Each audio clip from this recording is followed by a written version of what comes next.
tripod T-spine rotations. So the first thing we're gonna look at is going to be the setup. So in the setup here, I'm gonna go into quadruped position. I have my hands underneath my shoulders, my knees underneath my hips. I'm gonna sit my hips down on top of my heels. Now notice as I sat back, I didn't pull my hands back with me, okay? That's a mistake a lot of people make. I wanna make sure that I keep them anchored in right there. Okay, the next thing we're gonna look at, some people get really uncomfortable in their knees as they get into this position. So if we use a pillow or if we have a foam roller laying around, I can kind of sneak that underneath my hips and that relieves some of the stress on my knees as I get into that seated position. Okay, so once we're in this position here, then the first thing we're gonna do is we're gonna go from the elbow. Okay, this is our easiest position. So I'm gonna drop my elbows down, I'm gonna connect my elbows, and once I'm there, we're going to do movement number one. So movement number one is going to be hands on the ribs. So once I'm here, I'm going to take a deep breath in, exhale, and look up towards the ceiling. Now with all of our rotations, our T-spine rotations, I want to make sure I stay in the barrel. So what I mean by that is when some people have restrictions in their T-spine and they rotate, they actually lean towards one side like so. So I want to think I'm in my barrel, I'm in my yoga mat, and I don't want to break that plane. I don't want to go outside of my yoga mat. Okay, so we're back in this position here. All right, position one, hand on the ribs, deep breath in, exhale, and relax. So we're going to either hold that for time or we're going to do it for the prescribed amount of reps.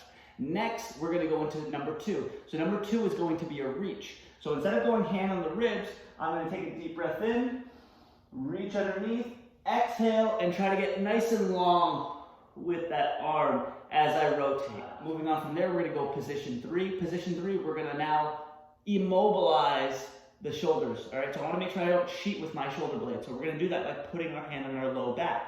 Deep breath in, drop that shoulder down as I breathe in, exhale, and reach up. So now I feel really restricted in my shoulders, so the movement really has to come from my T-spine. Last movement here, so instead of immobilizing, now we're gonna use our shoulder blade as a stability component, okay? So I'm gonna put my hand on the back of my head. This is position four. Deep breath in, exhale, drive those eyes up, drive that elbow up, try to turn the chest, don't break the plane, and relax.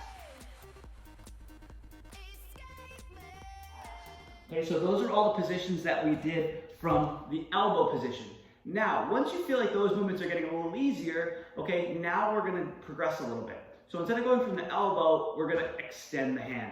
So, same exact setup that we were in, quadruped position. Sit down on the heels. Now I'm gonna put my hands together in the middle. You can stack them if you want, just to kind of make sure that you're in the middle. But once I figure out, okay, I'm gonna be going with my right arm, okay, plant my left, position one. Ribs, position two. Reach. Position three, immobilize the shoulder. We got the low back.